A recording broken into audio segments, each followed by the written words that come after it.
Welcome back to a new video, and on this occasion is tense. Everything on this guide is in chapters. If you look at the description or the timeline, you can jump to a section or skip the ones you don't want. If you like this, please like and subscribe. This channel is supported by viewers. If you want to buy me a coffee just to say thanks, you can. Go to the links at the description. You can do PayPal, YouTube thanks, or Patreon. So tense is a spring reverb, modeled after AKG units. They released the original units back in the 70s and the 80s, and these are not typical guitar amps string reverbs. These ones are just something else. Right at the middle of the plugin, you can choose between the different models. You have the BX5, then the BX10, then the 15, then 20, and then 25. And they all sound very different from each other. So let's first check how this plugin works, and then we're going to put it on some drums, vocals, and guitars. I'm going to be using a snare from a drum machine so we can use it to hear how this sounds after we process. If I go all the way wet, it's going to sound something like that. Right from the start, you get the in and you get the out to boost what goes in, and then to maybe boost or attenuate what comes out. Depending on what you do with this plugin, it can get really out of control, so you will need to adjust the out or adjust the in. Just like any reverb, you have your pre-delay and you have your decay. I'm gonna go to 50% on the wet, so we get half dry and half wet. You have your pre-delay and your decay. These are the main controls of pretty much any other reverb. On the pre-delay, you can go up to 1000. If I go up, it's going to be super slow, and if I go down right here, you can sync it to whatever you have on your DAW, whatever tempo. And this is something super useful because you don't need to do the calculation. Usually when you're working with whatever tempo and you use a reverb and a unit to get the exact milliseconds, you need to use your calculator, do the math. In this case, you just don't need to. You enable it and then you select whatever it is that you want as a pre-delay. I'm going to leave it all the way down. And then the decay, it can be a really long decay. I'm going to go all the way up so we can hear the tail. It's pretty long. Yeah, that's it. And if I bring it down, it's going to go down. If I go all the way down, this is going to be the shortest one. I'm going to go all the way wet so we can hear the full effect.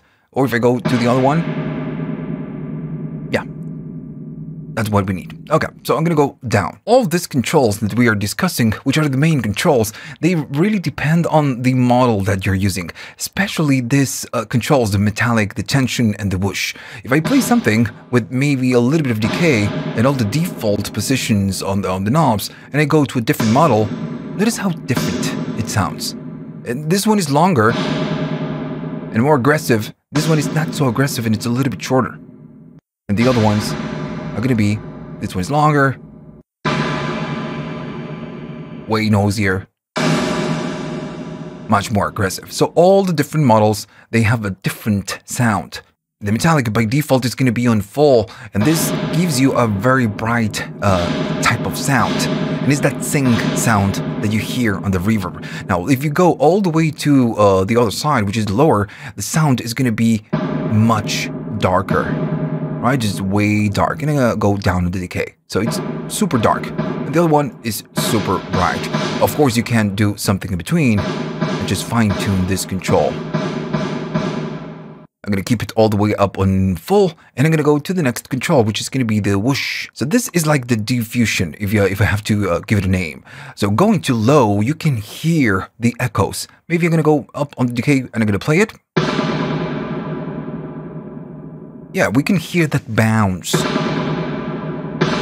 If I even go lower, we can really notice that sound. It's like that bouncing, that echo. As I go to higher values, that echo is going to disappear. If I go high, we don't have that bouncy sound. We don't get those echoes. So it's a more diffused sound. Then you have the tension, and the tension is the tension of the springs. If I play it right now, this is how it sounds. Now I'm gonna wait for this to go down because when you move the tension, you're gonna be hearing some pitch detuning. I'm gonna go all the way down and I'm gonna play it again. So yeah, that's how it sounds. Now if I bring it down lower and I go all the way up to high, it's a completely different sound. In the case of tension, when we go to high, I guess we get a more, I would say aggressive type of sound. And all the other way, we get a more modulated type of sound. All of this depends on what you're using right here at the bottom. That is, this one sounds completely different. Yeah, just very different sounds on each different model. Now, notice that as I toggle through the different models, the knobs, the position of the knobs is not changing, which means that you can set something up and then maybe just check it on different models. But you need to remember, in this case, look at the 25, it's super aggressive and the 20 is not. So you will need to fine-tune the controls and maybe just check the input and check the output, because it can get out of control pretty quickly when you change the default settings. If you want to go back to default values, you can hold the Command or the Alt, and just by clicking the knobs, it will return to the default values that you get when you initialize the plugin. Then you have an EQ section that comes after the reverb, not before. And you can do a bunch of things. You can cut on the 120 Hertz, right? We can see the cut right there. Or you can boost, and this is a shelving type of EQ on the lows and highs. If I go to the bass and I boost the lows, we can see that boost right there. And if I chop it down, it's gonna go down that fashion. We can still do the cut at 120 and do a tiny little bump right there, or maybe a cut. I'm gonna choose a bump. And on the treble side, we can go up and have that high shelf, or we can just cut it down. Just to finish with the main panel, you have your mix and your width control.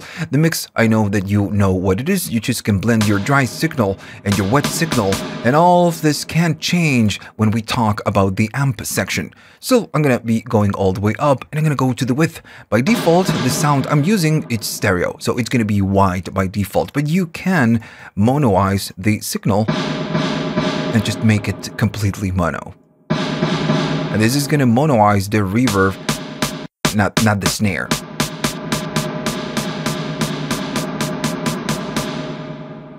Alright, so I'm back to a default patch, and now we need to discuss the models, the tank routing, and the amp section. I'm gonna go up in the whoosh and up in tension.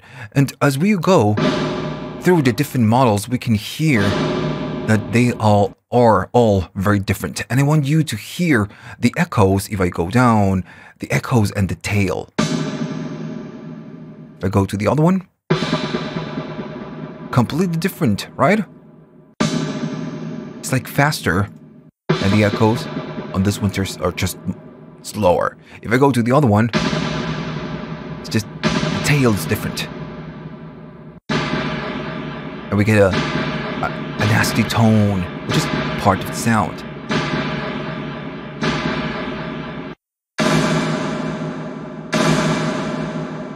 Yeah, just like we discussed before, all the different models will give you a very different sound. So if you ask me, the first thing I would choose when I go to this plugin is maybe just go through the models, just choose the vibe with the default presets that we get right here.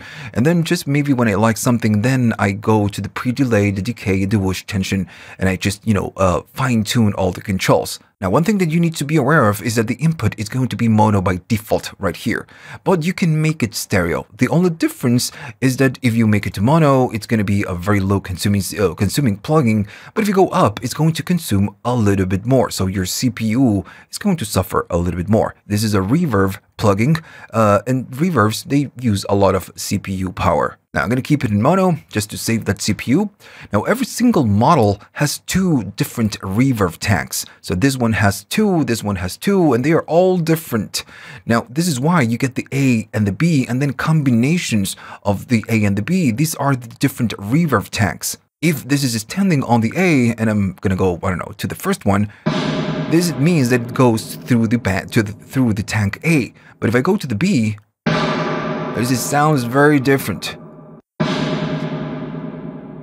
So these are emulations for each of the models. If I go to the 15, for example, the A is going to sound completely different from the 5 because it's just a different tank. Same for the B. If I go again, different.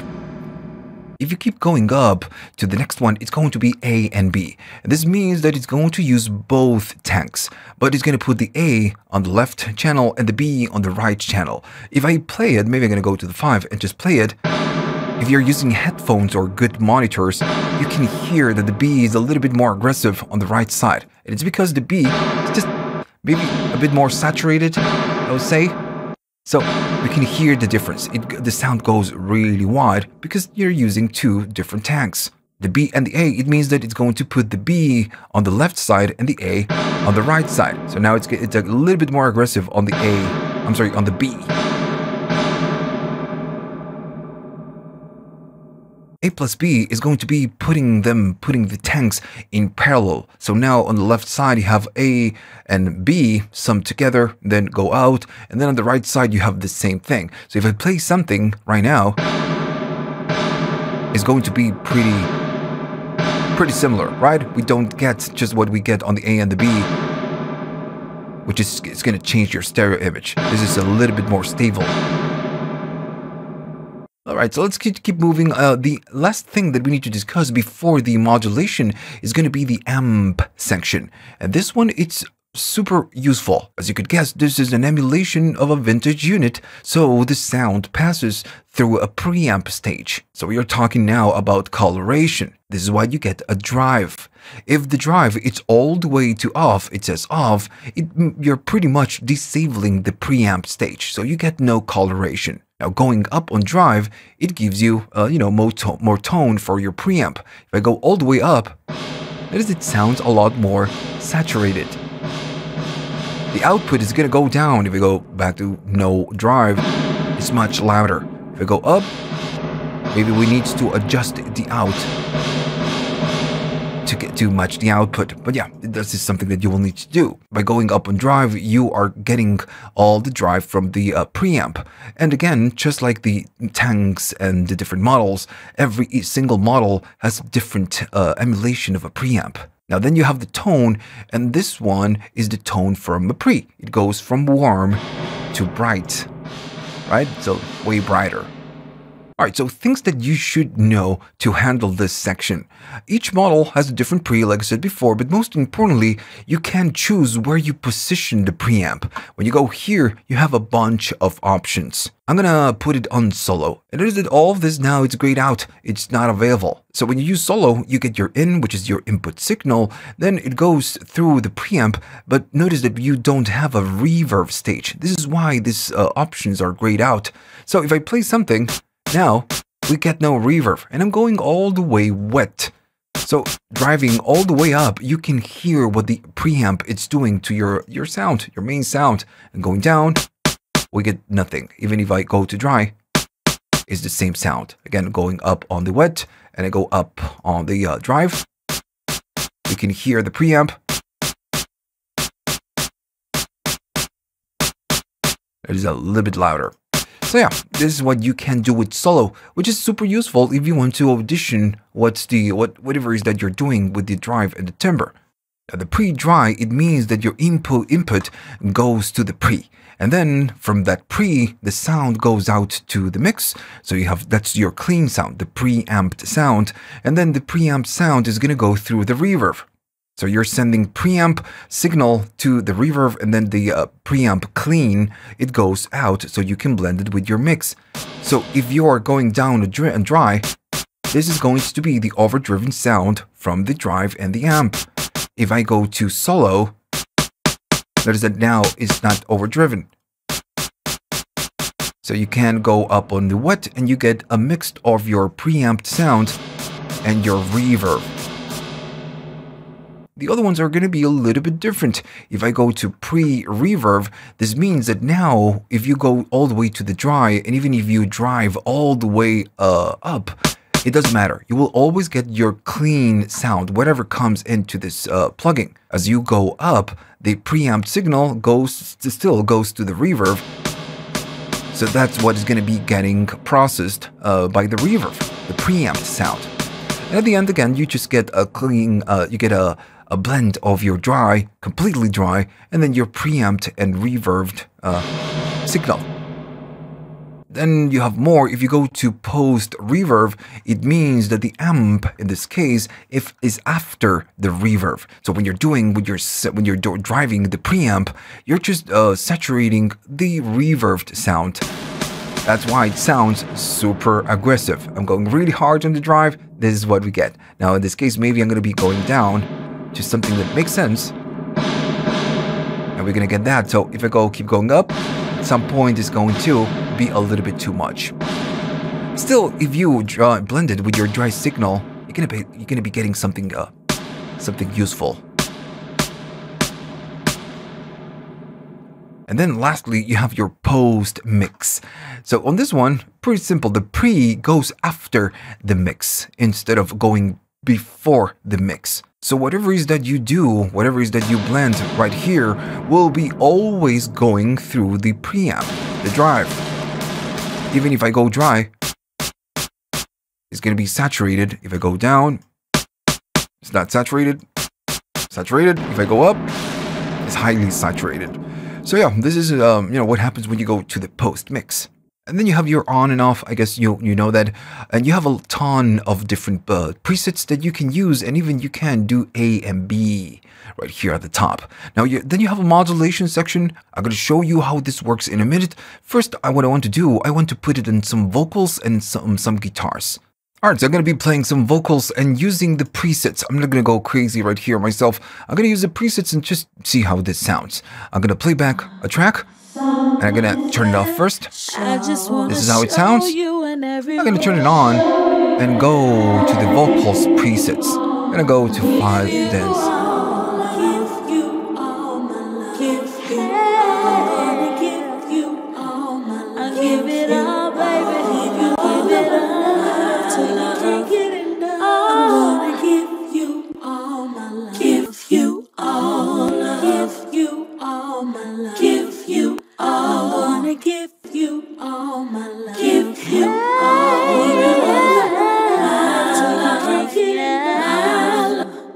Something special. I just wanna show you in every way. Show you in every way. I'm gonna give you all my love. Give you all.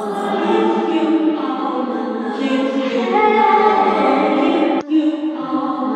Give you all my love. Give you all. Give you all. I like that.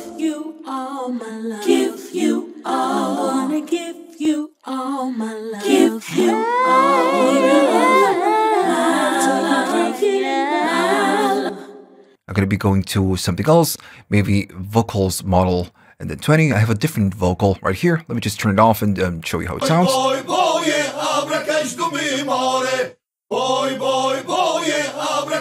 It's more dense type of vocals.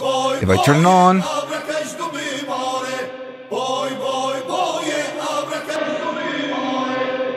love it.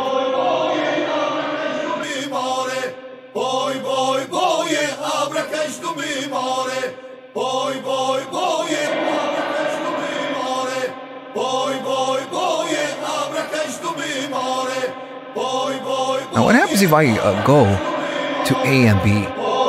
This is gonna, of course, make it maybe a little bit too wide.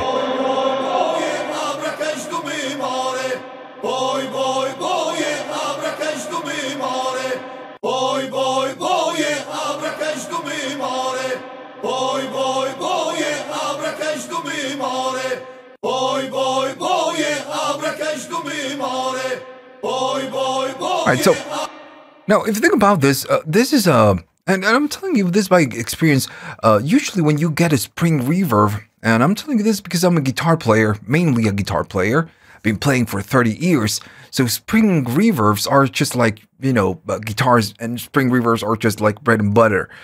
They go together. That's how it works. That's the way it is. And when you find a good spring reverbs, and you have a few in the market, I mean plugins, they sound fine and they are good. But for guitars, they sound good on guitars. This one, even though it's a spring reverb, it can sound like a spring reverb, but it's not like that. This is something that you can use on whatever you want: vocals, guitars, drums, snares, whatever, right? So it's super versatile. Alright, so this is how the guitar sounds. I'm going to turn it on, and I'm going to go to some guitar presets.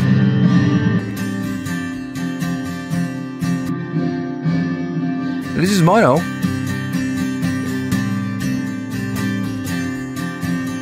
I'm going to go to wide.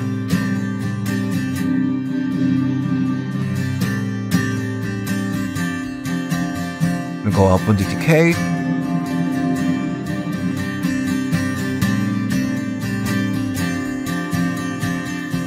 What happens if I go towards the more echoey, jumpy type of sound?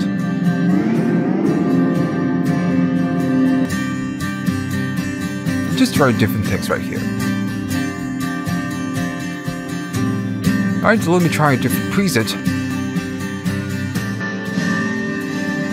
Yeah, we have some pre-delay right here.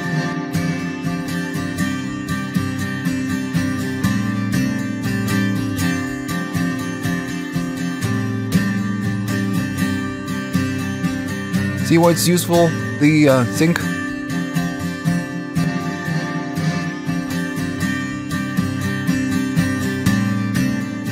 Let's go to another one.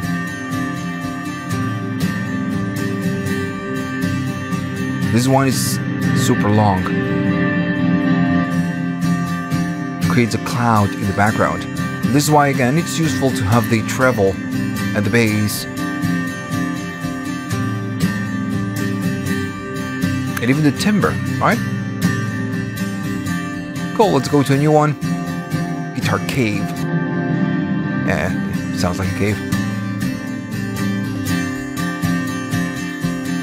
Your face. Much in the background. See, we have another one. Alright, so this one is a very short one, and it's a guitar chorus. So it's a room, more like a room-ish type of vibe.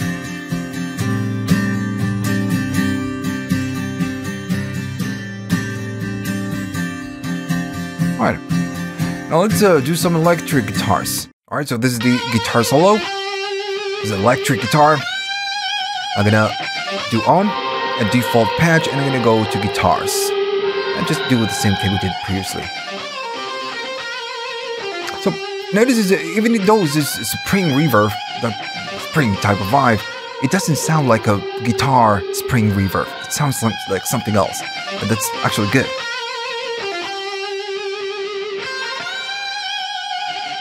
This one is great. And this is for this.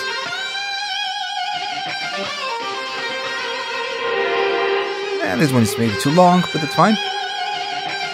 Depends on what you want. Gonna go to Guitar Cave.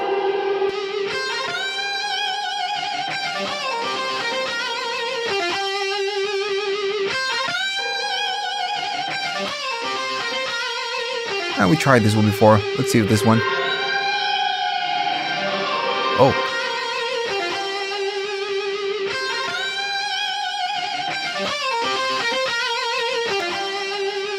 Psychedelic strumming. Let's play it. Maybe a little bit too much, right? I go down. Alright, let's try one more.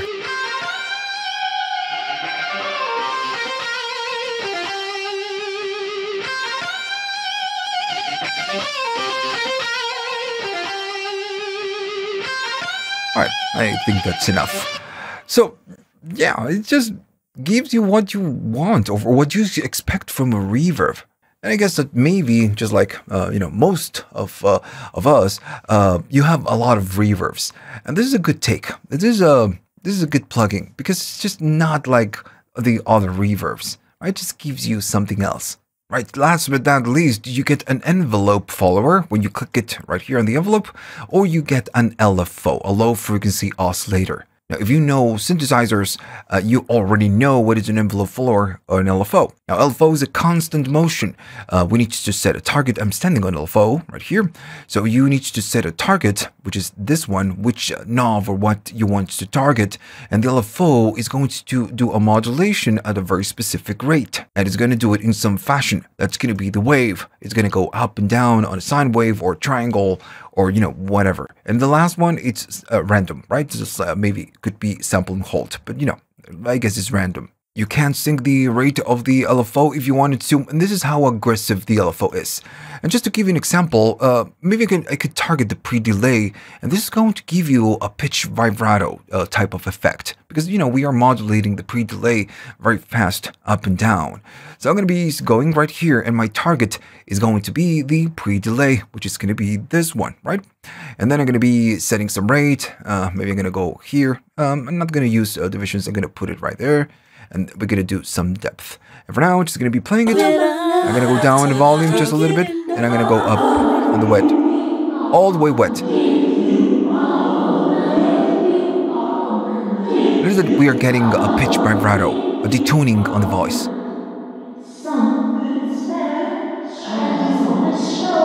So again, what it's doing behind the scenes, the LFO is taking the pre-delay and it's moving it like this. This is what it does. Now, it depends on the instruction of the waveform. It's gonna move smoothly up and down like this.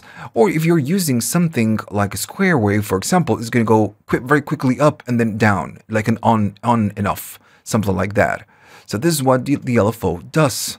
Maybe we can get a real type of tremolo. Maybe I can go to the output. Let me find it first. There we go, the out gain. Now I'm going to go not so aggressive on the depth, and I'm going to go down right here on the out, because what we are doing, we are modulating the output on and off, or just maybe up and down like this. If I play it, maybe it's going to be going a little bit loud. Maybe I'm going to do less decay. But yeah, we get that tremolo, right? Going up and down in amplitude. If I go right here to the mix, yeah, we get that tremolo effect, but only on the wet side.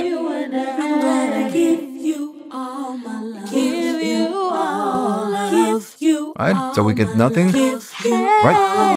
Something special. I just wanna show you in every way. Show you in every way. Now I'm gonna leave it right at dead, so we are doing nothing. I'm gonna go back to the default values.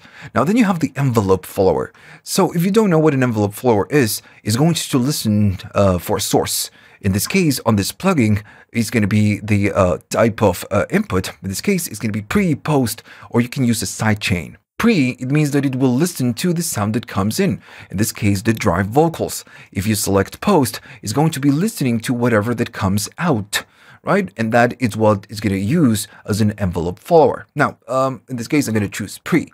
Now, when the sound, the vocals play, the envelope follower is going to listen to the vocals, and it's going to create an envelope based on whatever waveform that we get from the vocals. And that envelope is going to modulate whatever knob that we map it to, whatever target.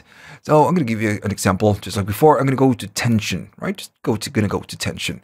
And on this tension, what I want to do, I want to just play the sound, and when the vocals, they stop, I want to have this, maybe this tension modulate in some fashion. Maybe I want this to go all the way up or all the way down when we stop the vocals. So I'm going to go and select an attack and a decay of something. It doesn't matter in this case.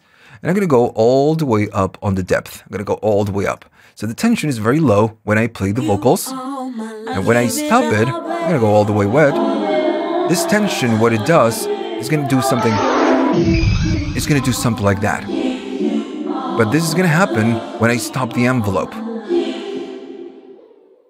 Is that we are getting it? Maybe the decay is way too slow or short. If I play it back, I'm gonna stop it. That is that we are getting it. I'm gonna play it again. When I'm gonna stop the vocals in 3, 2, 1. So that's it. So this is what you can do with the envelope follower. And of course, you can do whatever you want. This is just an example, but yeah, you can do really cool things. It all depends on what you want to do or what you're doing on your mix or maybe or your production. Still, it's nice to have the ability to do this. And you have 3, right? So you have three sources. Now, if you liked all of this and you learned something new, please like and subscribe. This channel is supported by viewers only. So if you want to buy me a coffee and help the channel keep going on, you can. You have the links at the description for PayPal, YouTube, thanks, and Patreon. Thanks for watching and see you on the next one.